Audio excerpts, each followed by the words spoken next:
Assalamualaikum. Akak jawab ni? Okey, saya daripada kios Kemah A36 di Bazar MITC Melaka. Okey, anda jangan lupa datang di booth Ismi Kina disebabkan kita ada buat offer. Betul ke diorang cakap tudung akak ni paling murah kat sini? Ya, tudung kita serendah RM9.90 sahaja. Ni. Okay, ini tudung dewasa RM9.90 saja. Okey, bukan setakat bawal.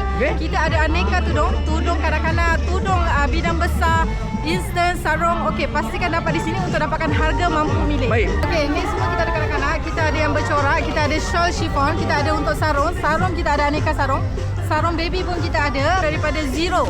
Zero? Ya, zero. Dah ada dah? Ada. Okey. Alhamdulillah. Okay. Lepas tu ada yang kids untuk kanak-kanak yang besar sikit, kita ada size S. S. Okey, aneka jenis. Dan kalau nak bawal, okey, bawal kids pun kita ada. Aneka color. Aneka color. Wow.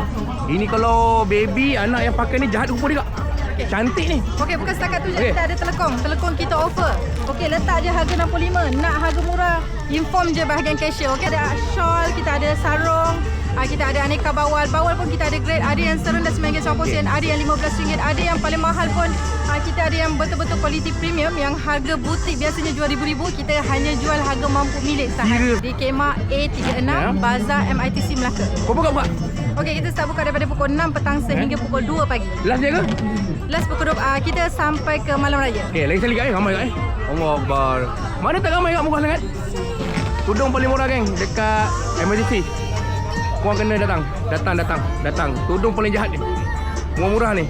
Juicy tak ada, jahat je. Nampak?